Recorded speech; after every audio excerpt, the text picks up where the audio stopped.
People shouldn't have kids which are crippled. It's horrible for the child. It's nasty.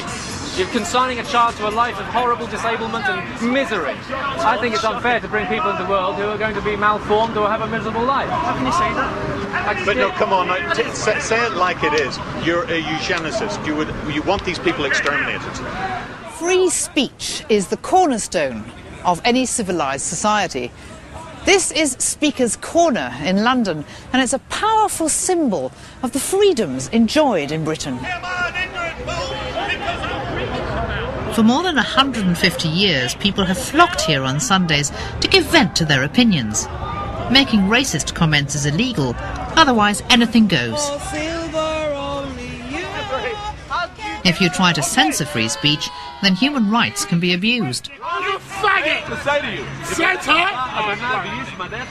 If there aren't any voices to challenge a particular viewpoint, then obviously it's going to have more authority, more influence, more impact than in a community where all kinds of different ideas are being freely exchanged all the time and challenged. The new stereo, the new pop, whatever.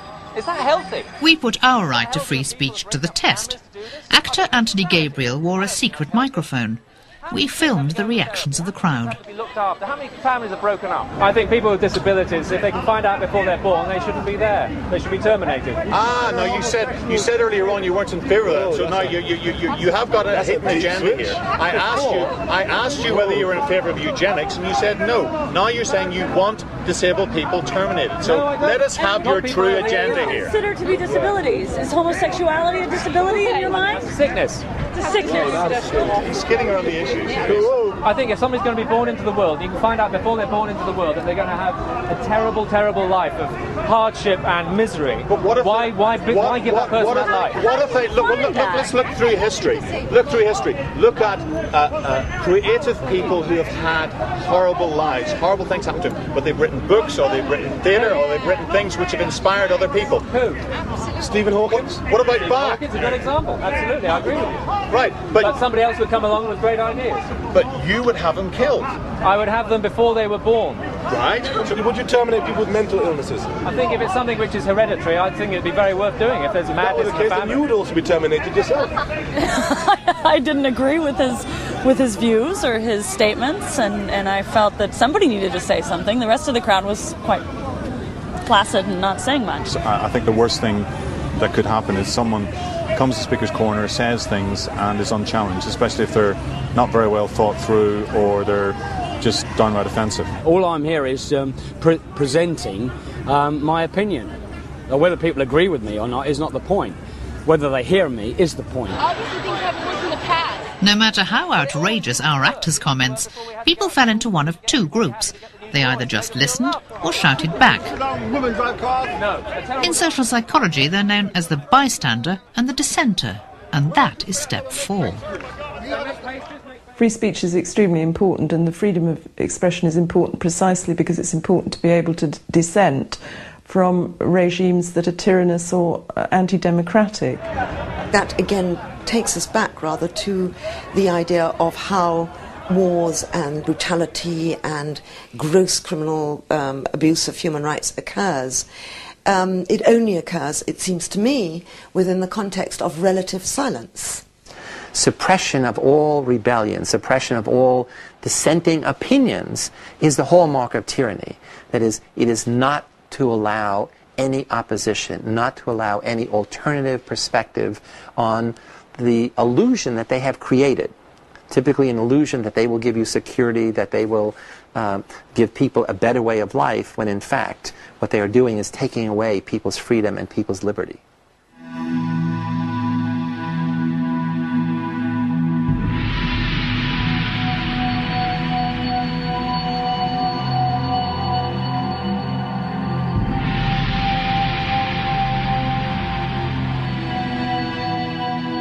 A tyrannous regime suppresses the dissenter, as seen here in Burma.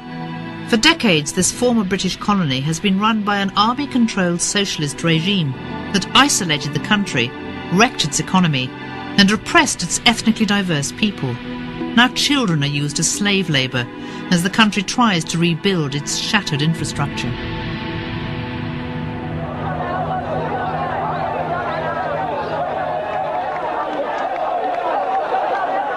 In 1988, a massive and peaceful people power movement demanded an end to dictatorship.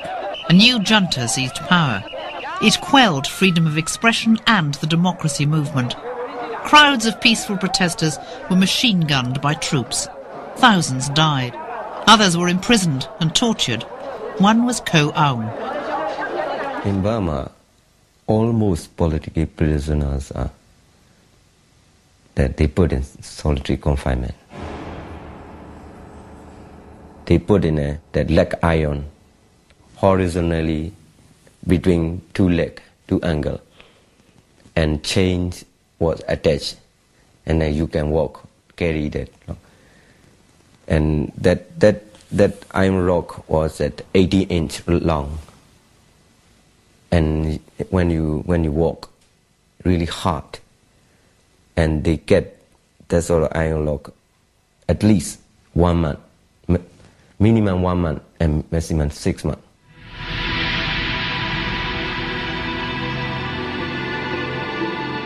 Human rights groups want the military regime to be tried for genocide and crimes against humanity. Nothing has happened. My opinion is that British government and international community, they didn't do enough for our struggle in Burma. And they know what's terribly going on in Burma. They knew it. One young Englishman did do something. James Maudsley chose to become a dissenter. He deliberately got himself arrested, handing out pro-democracy leaflets. His aim was to draw attention to the genocide of the Karen minority in Burma. The day before he left, he was best man at his twin brother Jeremy's wedding. We knew that was his intention, to get put into prison, because he wanted to confront the military face on, and the only way of doing it was to end up, in his own words, to reside at their pleasure. Like Ko Aung, James was also tortured by the regime. If anyone stands up to them, then that is a challenge to their power and their authority. James was a white Westerner who stood up to their authority. He needed to be stamped on. Random beatings, white light on 24 hours a day, white noise, radio noise being played outside his cell 24 hours a day. Essentially all the techniques to break somebody's spirit and break someone's morale. Friends in Thailand sent him fresh fruit, and it was left out of his reach, but visible, rotting, until they gave it to him. Stupid little games which prison guards play, largely, and sometimes more serious. A campaign in Britain secured James' release. This was the positive result of a group action. And that's why malevolent leaders fear and quash group power. But if enough people say, no, this is wrong, then we can bring that regime, which is a totalitarian regime, we can bring it into line by humanitarian standards before too many of the local population have their fingers burned so heavily that they lose their fight.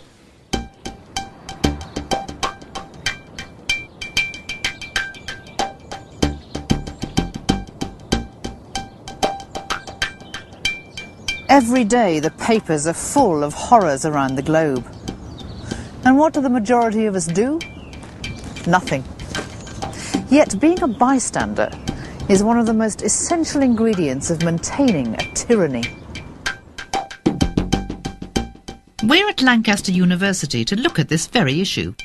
Psychologist Dr. Mark Levine is getting to the heart of why we do or don't help others. If you ask people whether they'd help, nearly everybody says, of course I would, because we don't want to be seen as not caring for other people. But actually all the research says that by and large people don't help. They turn away. If there's any reason for not looking, they won't look. Mark Levine has chosen football to look at this problem. In Britain, football represents one of the most powerful ways in which people divide themselves into us and them. The team strips mark their differences.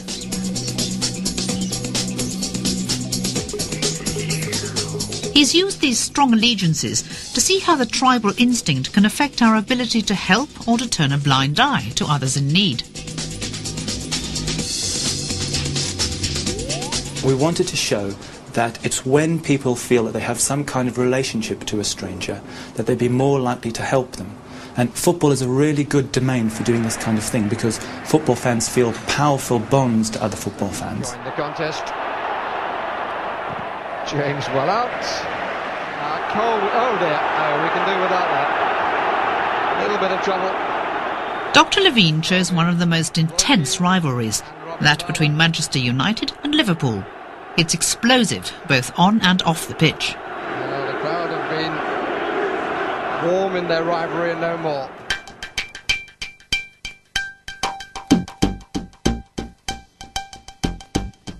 We took 4 secret cameras and a stuntman to the Lancaster campus to catch on film whether people will help a stranger in distress. All the unsuspecting test subjects will be Manchester United fans. The stuntman will fall in their path wearing either a Manchester United or a Liverpool strip. When will the fans play the Good Samaritan?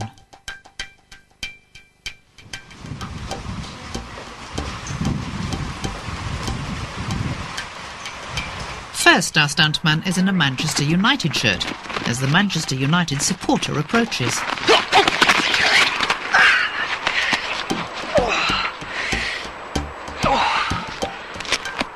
A positive result. Even though it's raining, she helps her fellow fan into the building. Next we try the Liverpool strip. This Manchester United fan sees the fall, but sprints inside. Here we go. It's wearing a suit, looks very smart, carrying the questionnaire.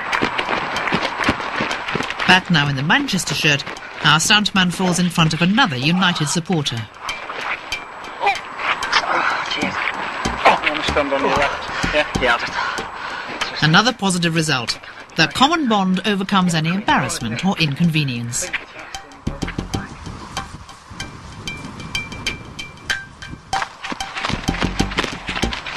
Back to the rival teams again. The Liverpool shirt goes back on. This Manchester United supporter hardly stops long enough to see if he's okay before disappearing into the building. So what did you do? I asked if he was okay. I didn't walk over, I asked if he was okay. And one of the first things you noticed was he was wearing a Liverpool shirt? Yeah. I think it was the red colour more than anything that draws me, and then I saw the letter and I thought, ooh. Should have left him. Our stuntman fell in front of 12 Manchester United fans. He was helped to his feet every time he wore a United shirt. He was left to help himself every time he wore a Liverpool shirt. Dr. Mark Levine's ongoing research into the issue of bystander behaviour backs up the results of our small study. On the one hand, the positive thing about this research is it demonstrates that when we feel ties to other people, then we're more likely to help them. The negative side of the research potentially suggests that when we see people as out-group members, as others, then we're less likely to go and help them than we might normally be. People have tremendous anxiety over their decisions to intervene and also not to intervene. Nobody easily turns away. Being a bystander doesn't mean doing nothing. If you don't intervene, that's an active decision not to get involved. And it's when people don't get involved, when they see any kind of injustice, that that injustice is allowed to continue.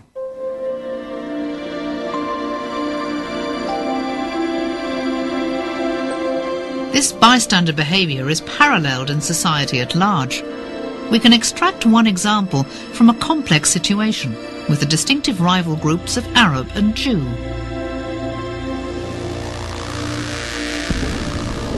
In Israel, the Palestinians often live in appalling conditions, not far from impressive housing developments built by Jewish settlers. As the gulf between the two groups widens with restricted human rights for Palestinians, there's ongoing violence. The Palestinians throw stones and sometimes open fire. The Israelis retaliate with live rounds and rockets and the force of law. Until September 1999, Israel effectively legalized torture under the term moderate physical pressure. This enabled the secret police, the Shin Bet, to brutalize suspected Palestinian terrorists using shackling, shaking and isolation. A liberal middle-class nation stood by and tolerated this behaviour for years. Even before the introduction of moderate physical pressure in 1987, Palestinians like Bassem Erjamal were arrested and ill-treated for suspected involvement with the PLO. I was a student at the Beirut Arab University in Lebanon, and at those days that when the PLO was mainly based in Lebanon, the Israelis used to assume that each or any Palestinian who was studying there, who was passing through there, or whatever, he must be good in touch in a way or another with the PLO. So anyone was a suspect. What were you studying? I was studying English literature. And how far were you into your course? I was in the first year. In your first year? I was 18 years old. I was 18 and a half, something. And did you have any connection with the PLO? Those days? Yes, I did. The Israeli army's use of moderate physical pressure has led to the jailing and torture of some 10,000 Palestinians over the last decade.